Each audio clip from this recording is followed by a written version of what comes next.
নমস্কাৰ, এটা নতুন ভিডিঅ'লৈ আপোনালোকক পুনৰবাৰ স্বাগতম জনাইছোঁ। আশা কৰোঁ আপোনালোক সকলো ভালে কুশলে আছে আৰু আপোনালোকৰ আশীৰ্বাদত মই বৰ্তমান আজিৰ এই সময়লৈকে ভালে কুশলে আছোঁ। আৰু আজিও মই আপোনালোকৰ কাৰণে এটা খুব ধুনীয়া ভিডিঅ' লৈ আহিছোঁ আৰু সেই ভিডিঅ'টো আপোনালোকে চালে কিছুমান কথা গম পাব আৰু বহু লোকে ভিডিঅ'সমূহ সম্পূৰ্ণকৈ নাচায় আৰু কোনে কিমান সময় চায় সেই কথাটোতো ইতিমধ্যে আমাৰ ইয়াতে গমেই পাই যায় যে এটা ভিডিঅ' কিমান সময় কোনে চাইছে। গতিকে সেই কথাখিনি মই এইকাৰণে ক'ব পাৰোঁ যে আপোনালোকে সম্পূৰ্ণ নোচোৱাৰ কাৰণেহে কিছুমান কথা কনফিউজনত আহে আৰু যিটো কথা ভিডিঅ'টোত কওঁ সেই কথাটোকে ভিডিঅ'টো নাচাই আকৌ সেই কথাটোকে আপুনি প্ৰশ্ন কৰে বা ফোন কৰে। এতিয়া ফোনৰ কথাটো যিহেতু আহিলে, গতিকে মই ফোনৰ কথা কিছুমান ক'বলৈ আজি বাধ্য হৈছোঁ যে আপোনালোকে মই আকৌ কৈছোঁ যে আপোনালোকে অন্তত এই কথাকেইটাকে সম্পূৰ্ণকৈ শুনিব, তেতিয়া আপোনালোকৰ মনত থকা বহু কেইটামান ডাউট দূৰ হ'ব। আৰু কথাটো এইটোৱে যে মোৰ লগত আপোনালোকে যোগাযোগত আহিব কেনেকৈ, বা আপোনালোকে মোৰ লগত যে বহুতে কৈ থাকে দাদা আপোনাক ফোন কৰোঁ কথা পাতোঁ, কিন্তু কিছুমান লোকেতো ফোন কৰি নাপায়েই। কিয় নাপায়? এতিয়া কথাটো এনেকুৱা যে মই আপোনালোকক 3টা নম্বৰ দি থৈছোঁ, 3টা নম্বৰেৰে কাম বেলেগ বেলেগ। এতিয়া কথাটো এনেকুৱা যে মোৰ লগত যদি আপুনি কিবা কথা জানিব লগা হয়, যে মই সংকল্পৰ ভিডিঅ'টো আপোনাৰ চালোঁ, কিন্তু এই কথাটো মই আপোনাৰ বুজি পোৱা নাই, আপুনি অকণমান বুজাই দিব নেকি নিৰ্দিষ্ট এইটো কথা। গোটেই সংকল্পৰ ভিডিঅ'টো মই বুজাই কাকো আজিলৈকে দিয়া নাই, মই দিব নোৱাৰোঁ। মই ডাইৰেক্টলি কৈ দিওঁ যে মই আধা ঘণ্টা আপোনাক মই ফোনত দিবলৈ অসুবিধা, কাৰণ আপোনাৰো অসুবিধা মোৰো অসুবিধা। গতিকে আপুনি প্ৰথমতে সংকল্পৰ ভিডিঅ' চাওক, তাৰপিছত যে মই এই কথাটো দেখোন বুজা নাই, তেওঁক এবাৰ ফোন কৰোঁ, তেতিয়া মোক ফোন কৰিব 7086990104। সেই নম্বৰটো, সেই ফোনটো মোৰ হাতত এনি টাইম থাকে। যদি মই কাৰোবাৰ সৈতে কথা পাতি নাথাকোঁ বা কোনো লোকৰ নিমন্ত্ৰণত নাযাওঁ বা কোনো লোক মোৰ ঘৰলৈ আহি মোৰ লগত কথা পাতি নাথাকে বা যিটো সময়ত মোৰ হাতত থাকে সেইটো সময়ত মই আপোনাৰ ফোনটো ধৰোঁ। নম্বৰটো হৈছে 7086990104। এই নম্বৰটোত এটা কথা আপোনাৰ একদম পুৰা ক্লিয়াৰ হৈ গ'ল। কিবা জানিব বিচাৰিলে আপোনাৰ মোক সুধিব পাৰে। দ্বিতীয়টো নম্বৰ হৈছে যে যিটো আপোনালোকে ভাবে যে আমাৰ গোসাঁই ঘৰত এগছি চাকি দিব লাগে, যিটো আপোনালোকে আহি নিজে দিয়ে, আৰু কিছুমান লোকে ভাবে যে যাবলৈ বৰ্তমান দূৰ হৈছে, অসুবিধা হৈছে, পিছত যাম, এদিন আপুনি জ্বলাই দিয়ক। গতিকে আপোনালোকে সেই বিষয়টোৰ কাৰণে, গোসাঁই ঘৰত চাকি জ্বলাবৰ কাৰণে এটা নম্বৰ আছে 9476989124। এই নম্বৰটোত কেৱল আপুনি হোৱাটছআপ কৰিব লাগে। এই নম্বৰটোত ফোন কৰিলে যিহেতু মোৰ হাতত নাথাকে, মই ধৰিব নোৱাৰোঁ, গতিকে আপুনি এই নম্বৰটোত হোৱাটছআপ কৰিব লাগিব। কোনোবা এজন লোকে সেই নম্বৰটোৰ পৰা আপোনাৰ মেছেজটো চাই মোক দিব। মই যেতিয়া যিটো সময়ত মই গোসাঁই ঘৰত চাকি বন্তি জ্বলাওঁ, প্ৰতিদিনে ঘৰত সেইখিনি হৈ থাকে, যদিও মই নিৰ্দিষ্ট কেইটামান দিনত জ্বলাওঁ, মই আপোনাৰ নামটো আপোনাৰ চাকি বন্তি জ্বলোৱাৰ আগে আগে চাই লৈ আপোনাৰ কাৰণে মই সেইটো কৰি দিম। এতিয়া সেই নম্বৰটোত আপোনালোকে ফোন কৰে চাকি জ্বলাবৰ কাৰণে, যিটো মোৰ হাতত যিহেতু নাথাকে, মই ফোনটো নধৰোঁ। তাৰ পিছৰ কথাটো হ'ল যে যদি আপোনালোকে ভাবে যে মই হনুমান চালিচা পাঠ কৰিছোঁ, তথাপিও আপোনাৰ মুখেৰে এবাৰ শুনিব বিচাৰোঁ বা আপুনি এবাৰ আমাৰ ঘৰখনত মংগলৰ কাৰণে সেই অনুষ্ঠানভাগ কৰিব লাগে, হনুমান চালিচাৰ লগতে বজৰংগ বাণ লগতে কিছু ব্যাখ্যা আপুনি কৰি দিব লাগে, তেতিয়া এটা নম্বৰ আছে 9085093104। এই নম্বৰটোত কেৱল হোৱাটছআপ যোগে আপুনি মোক নিমন্ত্ৰণ শব্দটো ওপৰতে লিখি আপুনি যদি দিয়ে, মই আপোনাৰ সৈতে কথা বতৰা, মোৰ যিটো ফোন কৰা নম্বৰৰ পৰা মই ফোন কৰি আপোনাৰ সৈতে কথা পাতিম, নিজে ফোন কৰিম। 3টা নম্বৰৰ 3টা কাম আপোনালোকৰ হৈ গ'ল। এতিয়া অসুবিধাটো এইটোতে হৈ আছে যে আপুনি ভাবিছে যে চাকি গছ জ্বলাবৰ কাৰণে সেই নম্বৰটোত মেছেজ দিয়াৰ সলনি ফোন কৰাৰ নম্বৰটোতে ফোন কৰি কৈ দিওঁ, তেওঁ জ্বলাই দিব। একেবাৰে ভুল কথা সেইটো। কাৰণ মই যদি আজি ডিব্ৰুগড়ত থাকোঁ, মই যদি আজি বঙাইগাঁৱত থাকোঁ, মই যদি বৰপেটাত থাকোঁ, আপুনি মোক ফোন কৰি ক'লে মই হয়তো হ'ব বুলি কৈ দিম, কিন্তু ঘৰ আহি পোৱালৈকে আপোনাৰ নামটো মোৰ মনত নাথাকে, কাৰণ আপোনাৰ সেইগছি চাকি জ্বলোৱা নহয়। গতিকে আপুনি যেতিয়া মেছেজ দিব যিটো নম্বৰত কেৱল চাকি জ্বলাবৰ কাৰণে দি থৈছোঁ, তেতিয়া সেইটো মই চালোঁ, চাই পেলাই আপোনাক মই যিটো সময়ত জ্বলাম মই সেইটো সময়ত ক'লোঁ। কিন্তু আপোনালোকৰ এটাই কনফিউজ থাকে, আপোনালোকে এটাই ভাবি থাকে যে এওঁক নিজে ফোন কৰি ক'লে চাকি গছ জ্বলাই দিব। সেইটো ভুল, মই নজ্বলাওঁ, কাৰণ মই নাথাকোঁ ঘৰত, বা আপুনি ফোন কৰি, মই যিহেতু দোকানী মানুহ, মই দোকানত থাকিলেও সেইটো আপোনাৰ ফোনটো লৈ কৰিব নোৱাৰোঁ। তৃতীয় কথাটো হ'ল যে আপোনালোকে নিমন্ত্ৰণৰ নম্বৰটোতো চাকি জ্বলাবৰ কাৰণে মেছেজ দিলে সেই চাকি গছি নজ্বলে কেৱল চাকি জ্বলাবৰ কাৰণে যিটো নম্বৰ দিছো 9476989124হে হোৱাটছআপ যোগে আপুনি জনাব পাৰে কোনো অৰিহণা কথা নাই কিছু লোকে কেতিয়াবা দিব বিচাৰে মই কৈছো যে একোই নালাগে তেল চাকি বন্তিৰ কাৰণে কেতিয়াবা কোনো লোকে দিব বিচাৰে সেইটো দিয়ে মই সেইটো নিবিচাৰো যিহেতু মই সেইটো বিষয়লৈ কথা নকয় কিন্তু আপুনি ফোন কৰিব পাৰিব কেৱল 7086990104 নম্বৰত অন্য নম্বৰত মোৰ সৈতে কথা পতাৰ কোনো ব্যৱস্থা নাই ফোনটো ধৰিলে মই ধৰিম কেতিয়াবা বেলেগত থাকিলে কোনোবা ভাইটি চাইটিয়ে ধৰে সেইটো বেলেগ কথা কিন্তু ময়ে ফোনটো ধৰো মই আপোনাৰ সৈতে কথা পাতো কিন্তু চাকি জ্বলাবৰ কাৰণে আপোনালোকে অনুগ্ৰহ কৰি ফোন নকৰিব কাৰণ দিনটোত মই 100টা ফোন আহিলে 90টা ফোনেই চাকি জ্বলাবৰ কাৰণে দিয়ে যিটোৰ কাৰণে যি বিপদত পৰি মই আসলতে বৰ্তমান কাৰো ফোনে ৰিচিভ কৰিব নোৱাৰা হলো কাৰণ ফোন কৰি ৰিচিভ কৰিলে একেটা কথাহে হৈ যায় জানিব কোনো একো নিবিচাৰে কেৱল চাকি গছ দিবৰ কাৰণে ফোন কৰে গতিকে মই ফোন ধৰাটো বাদেই দি দিছো গতিকে মোৰ পৰা আপোনালোকে ভিডিঅ'সমূহ চাই এনে ধৰণৰ পৰামৰ্শখিনি লৈ থাকিব পাৰে বা কিবা জানিব বিচাৰিলে আপোনালোকে আহিব পাৰে বা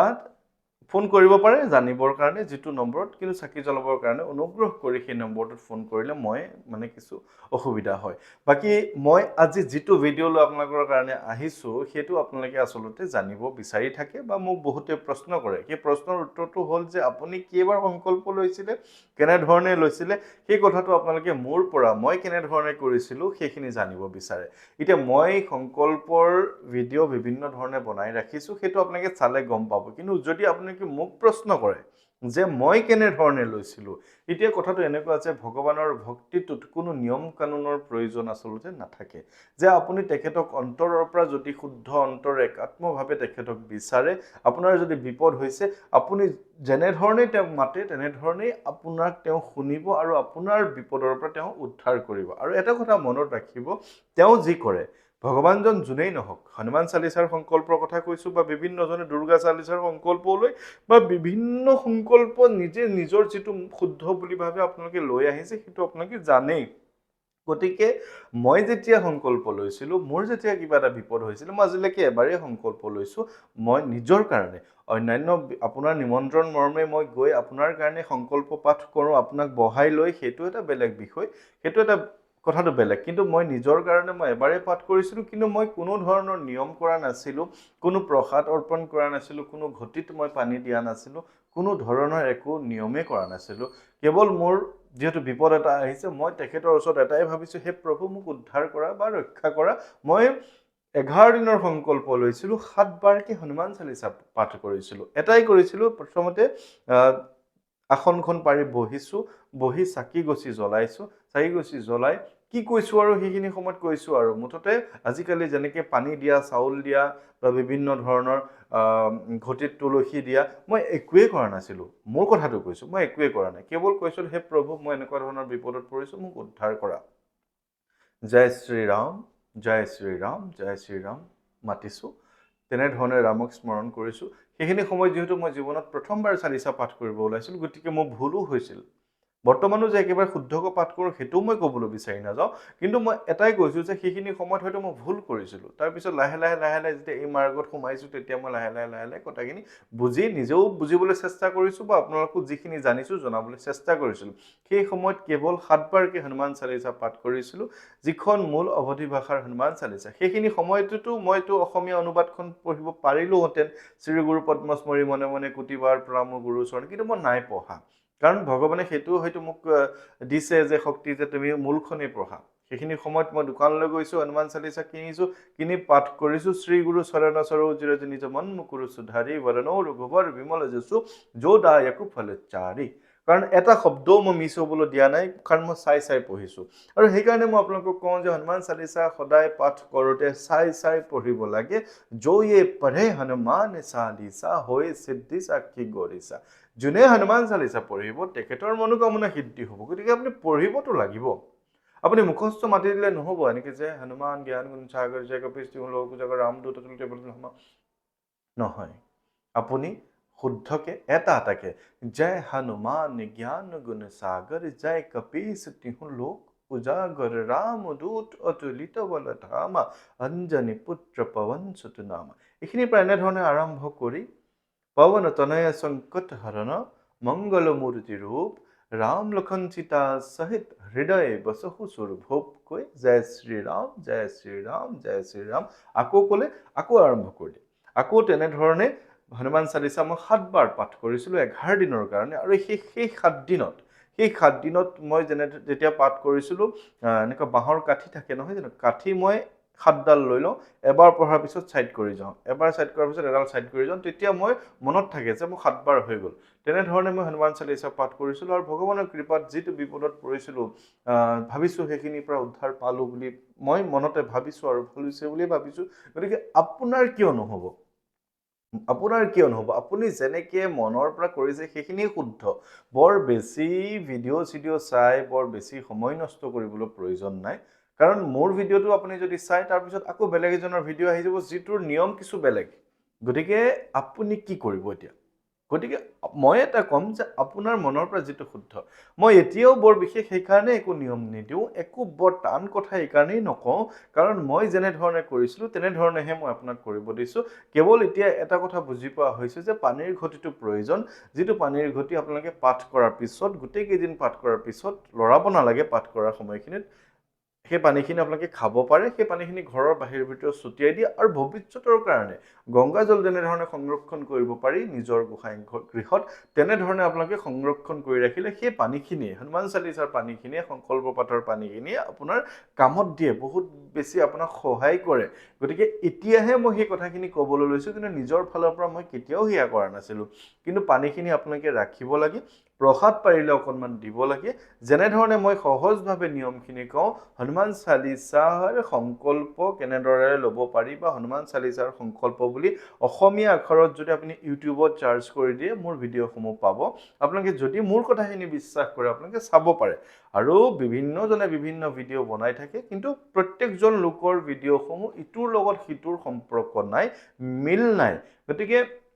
মই ভাবোঁ যে আপোনালোকে মনৰ পৰা একাত্মভাৱে তেখেতক দিব পৰাকৈ অকণমান সময় এটা উলিয়াই লওক যে মই সন্ধিয়া 7টা বজাতেই পাৰিম নহয় মই ৰাতিপুৱা 5টা বজাতেই পাৰিম সদায় একেটা সময় হ'ব লাগে সেই গোটেই কেইদিন সময় আপোনালোকে নিৰামিষ আহাৰ গ্ৰহণ কৰিব লাগে আৰু বহুতেইটো নহৰু পিঁয়াজৰ কথাও কয় মই গতিকে সিমানখিনি কথালৈ মই নকওঁ মই কেৱল এটা কওঁ আপোনালোকে মাছ মাংস কণী জাতীয় বস্তু যিটো আমিষত ধৰা হয় একেবাৰে সম্পূৰ্ণ আমিষ খাদ্যত আপুনি ধৰা সেইখিনি আপোনালোকে নাখাব